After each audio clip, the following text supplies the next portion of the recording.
ওয়ামতাজুল ইয়াউমা আইয়ুহাল মুজরিমুন।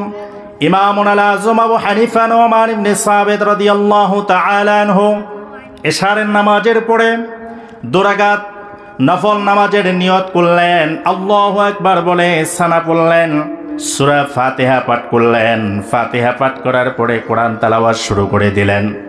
কোরআন তেলাওয়াত করতে করতে এরপরে যখন এই আয়াতখানা তার সামনে চলে আসলো, আমতাসুল ইয়াউমা আইয়ুহাল মুজরিমুন, কিয়ামতের ময়দানে আল্লাহ তাআলা বলবেন, ও মুজরিমরা তোমরা আলাদা হয়ে যাও, জান্নাতীরা আলাদা হয়ে যাও, জাহান্নামীরা আলাদা হয়ে যাও, দুই দলে বিভক্ত হয়ে যাও।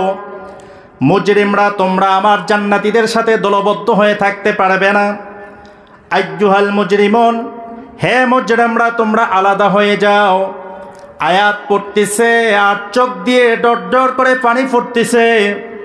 ইমামে আজমের ফানি দাড়ি মোবারক ভিজে, জামা ভিজে যাচ্ছে। কিয়ামতের ময়দানে আল্লাহ তাআলা যখন বলবেন, আমতাসুল ইয়াউমা আইয়ুহাল মুজরিমুন, দুনিয়ার জীবনে যারা গুনাহ করেছো আলাদা হয়ে যাও, নেককারদের সাথে তোমরা থাকবা না, নেককাররা আলাদা হয়ে যাও, জাহান্নামীরা আলাদা হয়ে যাও। ইমামে আজম এই তেলাওয়াত করতেছে আর মনে মনে ভাবতেছে, কিয়ামতের ময়দানে যদি আমি কোন কাতারের কোন দলের হয়ে যাব। আল্লাহ যখন এই আয়াত তেলাওয়াত করবেন, আল্লাহ যখন হুকুম করবেন, আমতাসুল ইয়াউমা আইয়ুহাল মুজরিমুন, কিয়ামতের ময়দানে এই কথাটা বলার পরে আমি ইমাম আবু হানিফা আমি কি জান্নাতীদের দলে যাব নাকি জাহান্নামীদের দলে যাব, আমার জন্য কিয়ামতের ময়দানে কি ফয়সালা হবে, এইরকম ভাবতে ভাবতে তেলাওয়াত করতে করতে সামনের আয়াত আর তেলাওয়াত করতে পারে না। এই আয়াত তেলাওয়াত করতে করতে রাত্রি ফুরিয়ে গেছে। মুয়াজ্জিন আজান দিচ্ছে, আসসালাতু খায়রুম মিনান নাওম। সুবহানাল্লাহ।